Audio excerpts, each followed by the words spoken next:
તાજેતરમાં 2-3 ચોરીના બનાવો માંજલપુર અને મકરપુરા ખાતે ધ્યાનમાં આવ્યા હતા. તેના સીસીટીવી ફૂટેજ તપાસ ચાલુ હતી અને તે દરમિયાન રાત્રિના સમયે માંજલપુરના થાણા અધિકારીશ્રીની પોતાની નાઇટ હતી. તે નાઇટ દરમિયાન એમને 2 શંકાસ્પદ ઇસમો મળ્યા કે જેઓ સ્કૂલમાં લઈ જવાની દફતર બેગ જેવું ખભે ભરાવીને જતા હતા. તેમની પૂછપરછ કરી અને બેગ ચેક કરી તો બેગમાંથી વિવિધ પ્રકારના સાધનો મળ્યા જેનો ઉપયોગ સળિયા કાપવા માટે, લોક તોડવા માટે થતો હોય તથા પેપર સ્પ્રે જેવા અને અન્ય ડિસમિસ, વાંદરા પકડ, પાના પકડ વગેરે વસ્તુઓ, ગિલોલ અને પથ્થર મળી આવ્યા. ત્યારબાદ વધારે પૂછપરછ કરતાં આગળ એક માણસ જઈ રહ્યો હતો અને તે પણ એ જ સાગરીતનો એમનો જ એક સાગરીત હતો અને એ ટોળકીનો ભાગ હતો. તો તે રીતે આ ચડ્ડી બંધાનધારી ગેંગ જે અત્યારે ઘણી એક્ટિવ થઈ છે છેલ્લા થોડા સમયથી તેને પકડવામાં આવી છે અને તે આંતરરાજ્ય જે ચામાચીડિયા ટોળકી, ચામાચીડિયા ગેંગ તરીકે પણ તે પ્રચલિત છે, જેમની ઉપર તેમના શરીરના છાતીના ભાગ ઉપર ચામાચીડિયાનું ટેટુ બનાવવામાં આવેલું હોય છે. આ લોકોની જે મોડસ ઓપરેન્ડી છે તેમાં તેઓ છાયાપુરી સ્ટેશન પર ઉતરે છે.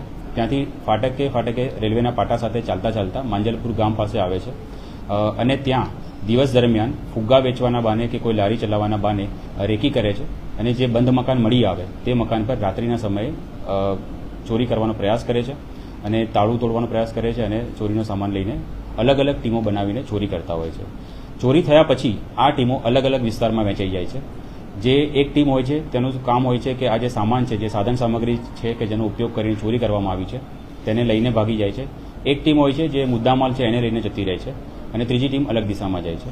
આપણી પાસે સાધન સામગ્રીવાળી ટીમ હાથમાં આવી છે, જેમાં મુખ્ય આરોપી દેવરાજ ઉર્ફે દેવાભાઈ સોલંકી અને કબીર ઉર્ફે લલ્લુ સોલંકી છે અને ત્રીજો જે છે એ કાયદાના સંઘર્ષમાં આવેલ બાળકિશોર છે. આ 3 આરોપીની ધરપકડ આપણે કરવામાં આવી છે અને આ 3 આરોપીના જે ગુનાહિત ઇતિહાસ શોધવામાં આવ્યો તો માંજલપુરના 3 ગુના અને મકરપુરાનો એક એમ કુલ 4 વડોદરાના ગુના સિવાય મધ્યપ્રદેશમાં ઉજ્જૈન ખાતે નીલમગંગા, ચિમનગંજ અને મહાકાલ પોલીસ સ્ટેશનમાં વિવિધ પ્રકારના ગુનાઓ છે, જેની અંદર ચોરી કરવાના ગુના 307 એટલે કે અટેમ્પ્ટ ટુ મર્ડર અને પોલીસ પર અસોલ્ટ કરવા જેવા ગંભીર ગુનાઓ તેમના વિરુદ્ધમાં નોંધવામાં આવેલા છે.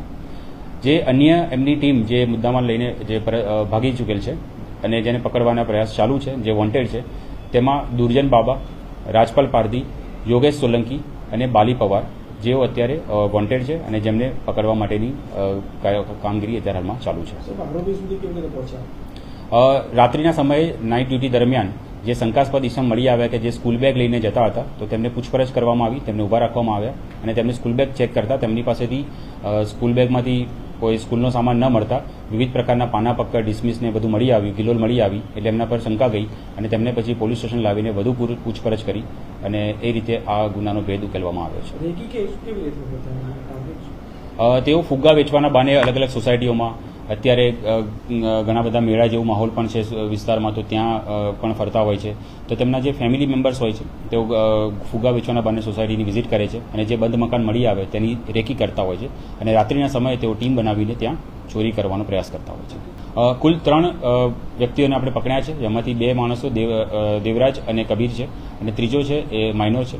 એ સિવાય જે ભાગી ગયા છે એ અન્ય 4 ઇસમો છે, જેમના નામ દુર્જન, રાજપાલ, યોગેશ અને બાલી પવાર છે. અત્યાર સુધીની જે તપાસ કરી છે તે દરમિયાન 4 ગુનાનો ભેદ ઉકેલાયો છે, જેમાંથી 3 ગુના માંજલપુરમાં દાખલ થયેલા છે. એમાંથી 2 દાખલ થયા છે, ચોરી થયેલી છે અને એકમાં ચોરી કરવાનો અટેમ્પ્ટ કર્યો હતો પણ ચોરી થઈ શકી નહોતી અને મકરપુરાની એક ચોરીનો ભેદ આમાં ઉકેલાયો છે અને હજુ તેમના જે રિમાન્ડ માંગવામાં આવશે અને જરૂરથી આગળ તપાસ કરવામાં આવશે કે અન્ય કોઈ વિસ્તારમાં તેઓ ચોરીનો બનાવ બન્યો હોય તો તે બાબતે પણ તપાસ કરવામાં આવશે.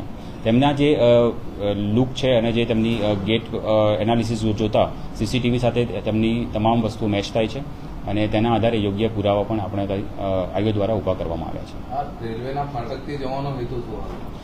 છાયાપુરી એ થોડું છેવાડાનું સ્ટેશન છે એટલે મેઇન સ્ટેશન એના ઉતરતા છાયાપુરી સ્ટેશને ઉતરે છે અને રેલવેના ફાટક એકદમ ત્યાં જનરલી પોલીસ અને પબ્લિકની અવરજવર ઘણી ઓછી હોવાના કારણે ફાટકે અને રેલવેના પાટા સાથે ચાલતા તેઓ માંજલપુર સાઈડ આવે છે.